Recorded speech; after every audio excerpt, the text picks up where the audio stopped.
Oke, jadi saya ditantang KineMaster untuk membuat video hanya dari smartphone dan diedit juga di smartphone menggunakan aplikasi tentunya KineMaster. Dan jujur, ini adalah pertama kalinya saya menggunakan aplikasi KineMaster. Ternyata fun banget. Dan inilah A Day as Gadget Enthusiast with KineMaster.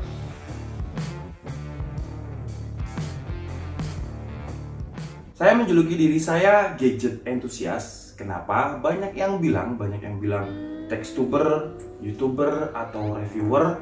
Cuman pertama kalau youtuber saya nggak suka konotasi youtuber itu, entah kenapa kalau ada orang yang bilang youtuber gitu saya nggak suka. Kalau textuber atau reviewer, saya merasa ilmu saya itu nggak setinggi itu. Makanya di setiap video review apapun pasti di outronya saya bilang, saya minta maaf kalau ada kesalahan dalam penyampaian informasi. Seperti biasa kalian bisa mengkoreksinya di kolom komentar. Sebenarnya bukannya saya nggak pede dengan apa yang saya bicarakan, karena saya juga research tentang apa yang saya bicarakan. Jadi misalkan produk apa yang saya review, pasti saya research dulu. Cuman saya paham karena banyak yang lebih pintar dari saya. Meskipun bukan sering upload di YouTube, banyak penonton DKI itu yang lebih pintar dari saya. Makanya saya selalu bilang kalau misalkan ada salah silahkan koreksi di kolom komentar. Karena takutnya informasi yang tersebar itu salah, dan kalau nggak ada yang mengkoreksi, nanti orang-orang itu menganggap kalau info dari saya itu benar, padahal masih butuh koreksi. Biasanya saya bangun jam 1 siang atau jam 2 siang. Kenapa seperti itu? Karena hidup saya memang akhir-akhir ini kebalik. Kalau misalkan siang atau sore, karena saya di kota yang bisa dibilang kota hujan, yaitu Malang. Jadi kalau antara jam siang sampai jam sore itu hujan, jadi saya nggak bisa shoot. Kalau misalkan nggak musim hujan, biasanya itu ada tukang bakso lewat, tukang siomay lewat, macem-macem lah. Dan sekarang di sebelah rumah itu juga ada yang lagi bangun rumah. Jadi suara paku, suara beton itu masuk ke studio atau masuk ke video. Dan kalau misalkan udah hujan deras malah nggak bisa kerja. Makanya saya balik. Jadi saya bisanya syuting itu sekitar jam 12 malam sampai jam subuh. Nah baru itu kemudian saya baru bisa tidur. Makanya saya bangunnya pasti siang.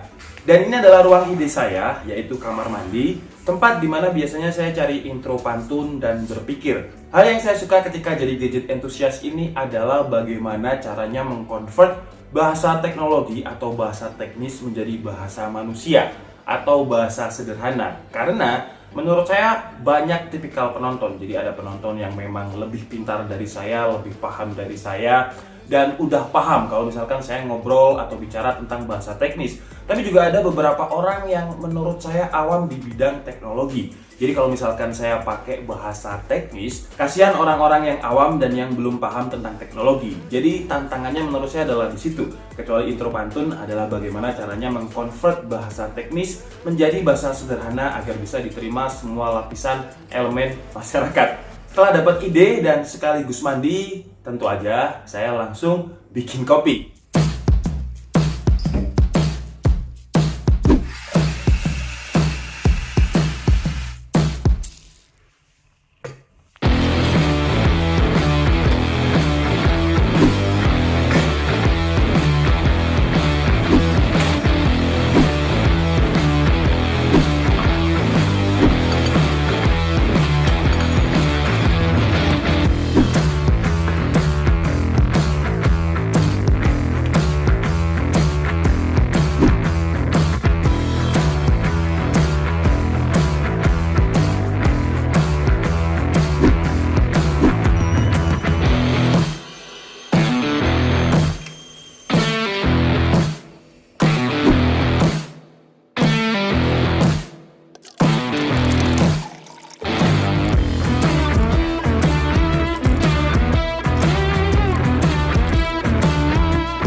Setelah bikin kopi mungkin sekitar jam 4 atau jam 5 ya, saya akan melakukan research dan juga mind mapping.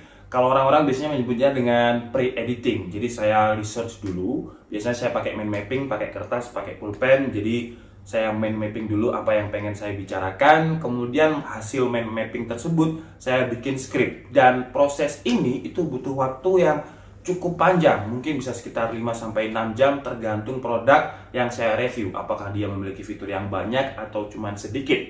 Nah, karena proses itu tadi butuh waktu berjam-jam, makanya selain pakai kursi gaming biar lebih nyaman untuk duduk berjam-jam, saya juga pakai yang namanya alat pijat yang saya taruh di kursi gaming. Jadi kursi gaming saya adalah kursi gaming pijat. Karena duduk lama itu lebih melelahkan daripada kerja yang pakai tenaga menurut saya. Karena punggung itu rasanya kayak mau patah kalau duduk terlalu lama. Makanya pakai alat ini biar punggung itu minimal ya nggak terlalu capek lah. Setelah itu hasil mind mapping dan juga script writing tadi akan saya berikan kepada Tito dan Tomo. Dan tugasnya Tomo adalah mengambil angle atau b-roll. Jadi akan saya arahkan dulu kalau misalkan saya nanti pengen take dan mengambil bagian angle-angle yang ini. Kemudian Tito tugasnya adalah mengedit hasil take kemarin malam. Jadi banyak juga yang tanya bagaimana caranya DKI itu bisa upload video hampir setiap hari. Nah, caranya sebenarnya ada yang menurut saya itu konten gampang dan konten yang tidak gampang. Konten gampang adalah konten unboxing, dan konten unboxing ini biasanya saya nggak pernah pakai skrip karena memang saya mencari yang senatural mungkin. Jadi saya pengen mendapatkan reaksi dari saya yang senatural mungkin. Makanya kadang kalau misalkan konten unboxing itu bahasa Jawa saya keluar karena itu adalah instant reaction, bener-bener yang natural gitu. Jadi nggak saya bikin skrip. Setelah itu saya akan olahraga sebentar karena lagi masa pandemi. Jadi saya olahraganya di rumah pakai treadmill, dan treadmill saya itu letaknya ada di jemuran. Jadi sambil bau-bau jemuran gitu. Tapi nggak apa-apa. Yang penting kan olahraga. Jadi nggak duduk-duduk aja.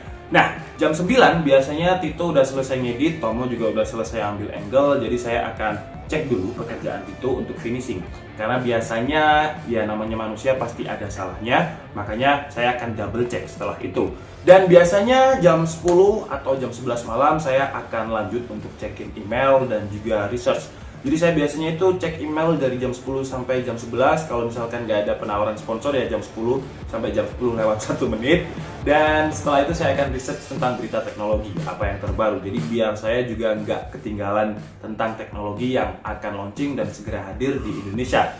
Dan terakhir jam 1 biasanya sampai azan subuh baru saya break biar suaranya itu benar-benar tenang. Dan begitu aja terus setiap hari.